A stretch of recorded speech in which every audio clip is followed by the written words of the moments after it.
with Attorney Claire Castro. Ang pag-uusapan natin ngayon ay yung pag-iimbestiga sa ginawang fake news, allegedly, ng SMNI. Masasabi ba nating nasa hot seat ngayon ng SMNI dahil sa politika? Mr. Speaker, Madam Speaker. Yes, the Honorable David Suarez, what is the nature of the matter on which you rise? I stand before this august chamber as a matter of question of personal and collective privilege. Yes, you may proceed. You have 10 minutes. Thank you very much, Madam Speaker. Madam Speaker, we stand on the shoulders of those that have gone before us.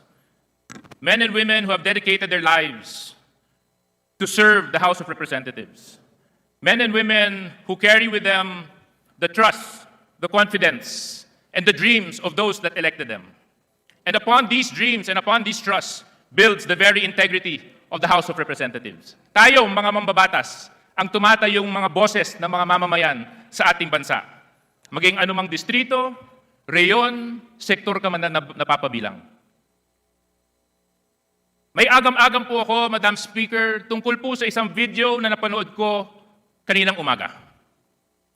At doon po sa video na yon, na ipinalabas sa SMNI at 10:27 p.m., doon sinasabi that Speaker Martin Romualdez spent 1.8 billion pesos in traveling.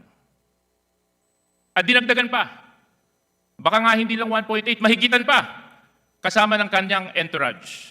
Ang tanong, is it true? Alam naman natin na ang SMNI ay may programa kung saan kasama ang dating Pangulong Duterte. At doon nga sa programa na ito, minsan ang nabanggit ni dating Pangulong Duterte na ang pinakabulok na ahensya o departamento ng bansa ay ang House of Representatives. Putang ina. Kayo ang maraming pinaka. Alam mo, pag mag-liquidate ka, ano yung asking? Mag-liquidation tayo and you will find out what is the most rotten institution dito. You will find out it's Congress. Walang limit ang ano nila dyan. Yung pork barrel, pati yan si Romualdez. He's wallowing sa iba. This Romualdez, Speaker, yan ang sige bigay ng mga congressman, pinabusog nila lahat. Pero sabi ko, mag-audit tayo. Because the Speaker is poised to be or to run for President. Well and good. Gusto ko ikaw ang mapresidente. Kasi noon kaibigan kita, wala pa yan si Marcos, nakakampanya pa. May parang sinasabi ka na gusto mo. Sabi ko, okay. Pero tignan ko yung how much have you spent so far. And I will demand the COA. Because if the COA will not do it, then I am asking the Filipino, everybody, every soldier, every policeman, every farmer, to demand para malaman natin once and for all kung sino ang nagwawaldas ng pera sa Pilipinas. Yun, Mayor. Tama. Sa ngayon nga, sinasabi nitong si Representative David Suarez na mga fake news ang pinapalabas ng SMNI, lalo na nung sinabing gumastos daw si House Speaker Martin Romualdez ng halagang 1.8 billion pesos para sa kanyang mga pagbabiyahe sa loob lamang ng 1 taon. At yun daw ay walang katotohanan. Fake news. Ang tanong, totoo ba ito? Did they even care to validate? Did they even care to ask? Did they even care to find out what really is the truth with regards to this matter? We are all public officials, and we are all open to criticisms and public opinion, and unfortunately, open to fake news. At ito pong pinalabas ng SMNI, isa po itong fake news. Hindi po ito totoo. Hawak-hawak ko po, Madam Speaker, ang statement mula sa ating Secretary General At kung maaari po, babasahin ko lang. It has come to our attention that there are malicious rumors regarding the supposed 1.8 billion traveling fund for Speaker Martin Romualdez. Let me be unequivocally clear. These claims are not only baseless, but are blatant attempt to spread misinformation and defame the Speaker's character. Kaya ngayon, nais paimbestigahan ni Representative Suarez sa Committee on Legislative Franchises in the exercise of its inherent oversight function. And of course, sa pag-iimbestigang ito, hindi mawawala ang issue tungkol sa prangkisa. Katulad na nangyari sa kaso ng ABS-CBN. Dahil nagkaroon ng issue kay dating Pangulong Duterte, pinaimbestigahan. Ikaw, ABS-CBN, you're a mouthpiece of. Ang inyong franchise mag-end next year. If you are expecting na ma-renew yan, I'm sorry. You're out. I will see to it that you're out. Ilan kaming mga kandidato na kinuha ninyo ang pera namin but never aired our propaganda. Ako, Chis Escudero, lahat kami. Pero yung propaganda ni Trillanes portraying children and which was really a prohibited act under the rules of the election code in spite of the fact na may TRO na huwag ninyong ipalabas, pinalabas ninyo. Ngayon, you come to me begging, yung mga ang kawawa, kayong second generation na walang kaamong-among nandyan sa akin, parang hindi na malaman kung ano ang body language nila. At hindi na napayagang magkaroon pa ng prangkisa. Ganito kaya ang mangyayari sa SMNI? Sino nga ba si Congressman David Suarez? Siya ngayon ang kasalukuyang representative ng 2nd District of Quezon. Mahaba-haba na rin ang nalakbay nitong si David Suarez sa kanyang political career. Nagsimula siyang councilor ng Unisan noong 2001 hanggang 2004 at naging vice governor ng Quezon mula 2004 hanggang 2007 at naging governor ng Quezon mula 2010 hanggang 2019. At noong 2019 ay tumakbo siya bilang representative ng 2nd District of Quezon. Siya ay muling sumama sa lakas CMD at ito rin ang partido ni House Speaker Martin Romualdez. Nito lamang November 28, Tuesday, itong si Congressman David Suarez ay nagpahayag ng kanyang privilege speech tungkol sa mga maling akusasyon at maling pag-uulat patungkol sa mga biyahe di umano ni House Speaker Martin Romualdez. Nabanggit niya rito na sa isang programa ng SMNI, gumastos si Speaker Romualdez ng 1.8 billion sa kanyang mga biyahe na may kasama pang entourage. Ninanais din nila na ang SMNI report na ito ay ma-pull out of circulation. Nabanggit din niya at binasa pa niya na ang House Secretary General Reginald Velasco ay itinatwa ang aligasyon na ito ng SMNI at ang motibo ng report na ito ay para maikalat ang maling impormasyon at para siraan lamang ang karakter ni House Speaker. Ang statement mula sa ating Secretary General at kung maaari po, babasahin ko lang. It has come to our attention that there are malicious rumors regarding the supposed 1.8 billion traveling fund for Speaker Martin Romualdez. Let me be unequivocally clear. These claims are not only baseless, but are blatant attempt to spread misinformation and defame the Speaker's character. We categorically deny these false allegations and condemn in the strongest terms the propagation of such irresponsible and damaging news. This is a deliberate attack on the integrity of the House and a sad reflection to the lengths some individuals will go to undermine our democratic institutions. We demand immediate retraction and apology from those spreading those fake lies. Furthermore, we are exploring other options to hold accountable those responsible for this smear campaign. Our focus remains steadfast in serving this nation, and we will not be deterred by such underhanded tactics. Madam Speaker, A lie, unchallenged, attacks the very integrity of this institution. And it is necessary that we confront it with the truth, because that is the only way we will find out that these are nothing but baseless attacks, fake news, that destroy the very integrity and dignity of the House of Representatives, that what we are all members of. So as I rise now, Madam Speaker, on a matter of personal and collective privilege, in the spirit of transparency and accountability, I humbly request this august chamber to direct the Committee on Legislative Franchises in the exercise of its inherent oversight function to investigate this matter immediately and other similar measures pending with the committee, including this personal and collective privilege. Pero may buwelta rito si Pastor Kibuloy. May mainit na pahayag si Pastor Apollo C. Kibuloy ng The Kingdom of Jesus Christ sa kanyang programang Spotlight sa mga nais patahimikin ang SMNI. Alamin natin ang detalye ng balita mula kay Sara Santos. Huwag niyo kaming takutin na alisin ninyo ang SMNI. Pag yan ang ginawa ninyo, talagang masama kayo. Kasi ayaw nyo makinig sa tama. Magpasalamat kayo sa bansang ito, merong hindi natatakot magsalita ng totoo.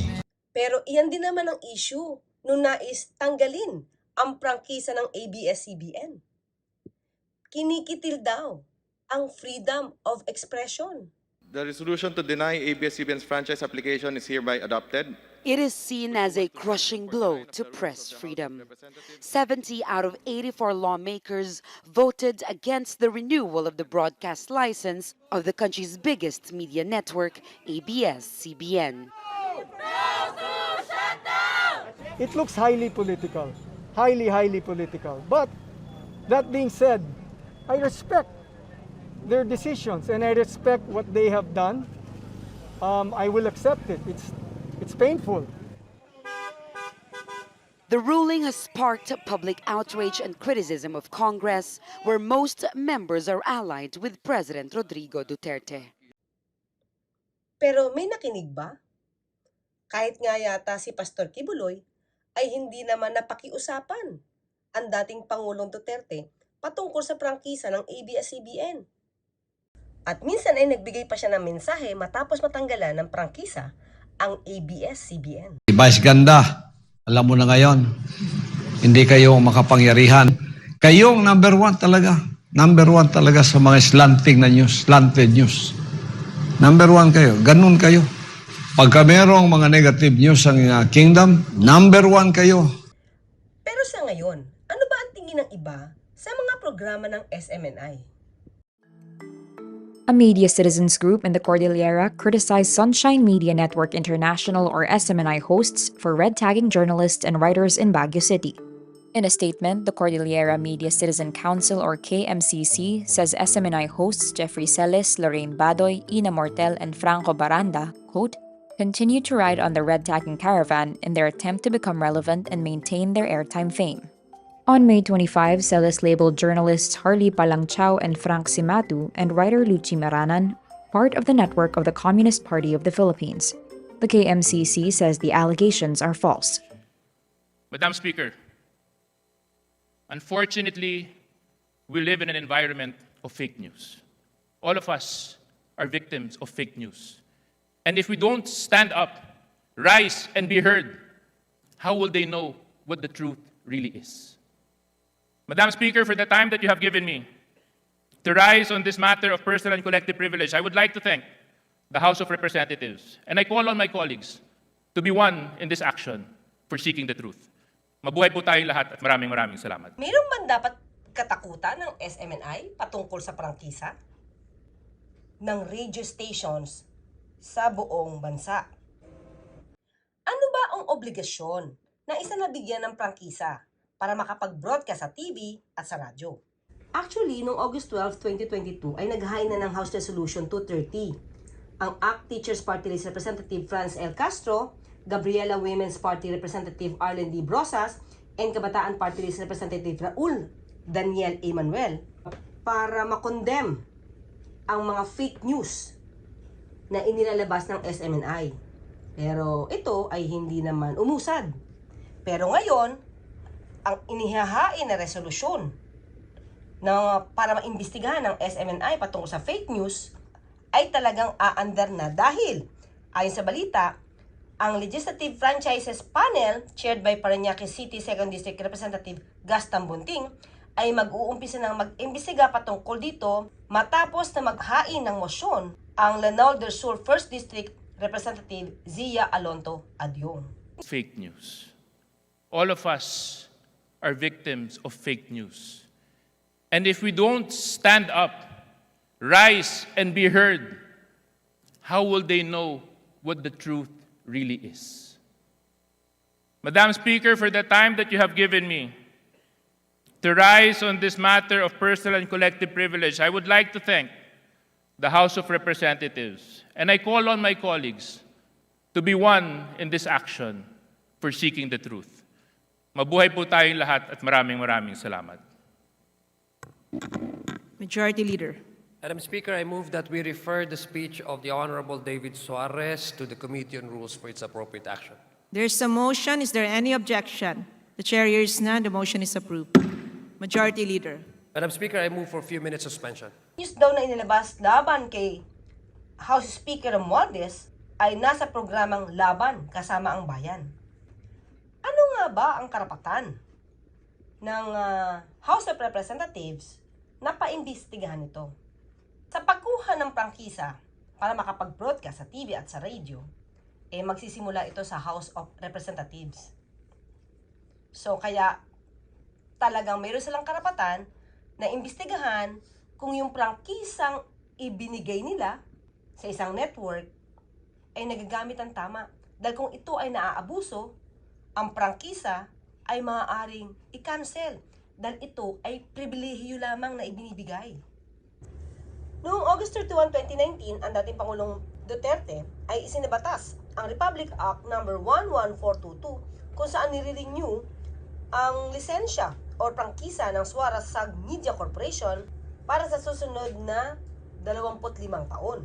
Sinasabi ng batas, the law grants SSMC a franchise to construct, install, operate, and maintain for commercial purposes radio broadcasting stations and television stations, including digital television system with the corresponding facilities such as relay stations throughout the Philippines. At dahil sa prangkisang itong ibinigay sa Suarez Sag Media Corporation or SSMC, ang SMNI ay nakakapag-operate sa pamamagitan ng iba't ibang platforms katulad ng free TV, several digital channels, and cable TV affiliates throughout the Philippines.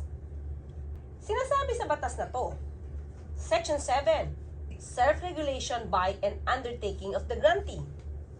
Ang sabi ay, the grantee shall not require any previous censorship of any speech, play, act, or scene, or any other matter to be broadcast from its stations, provided that the grantee during any broadcast shall cut off from the air the speech, play, act, or scene, or other matter being broadcast if the tendency thereof is to propose or incite treason, rebellion, or sedition, or the language used therein or the theme thereof is indecent or immoral, provided further that willful failure to do so shall constitute a valid cause for the cancellation of this franchise. Make COA the guardian of the people's money.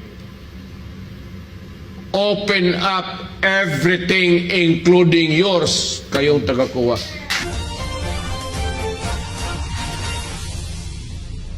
Malamang sa tingin ni Representative David Suarez na ang mga fake news na ito ay nakakasira sa imahe ng House of Representatives at sa imahe at karakter ni House Speaker Romualdez.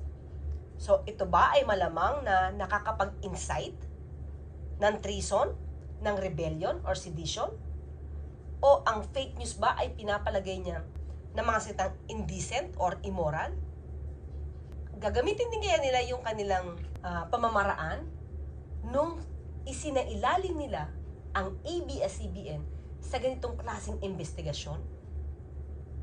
Mararanasan din kaya ng SMNI kung saan mayroong programa ang dating Pangulong Duterte ang naranasan noon ng mga opisyal ng ABS-CBN nung ito ay iniimbestigahan sa House of Representatives. So, ano ang ipinapakita rito?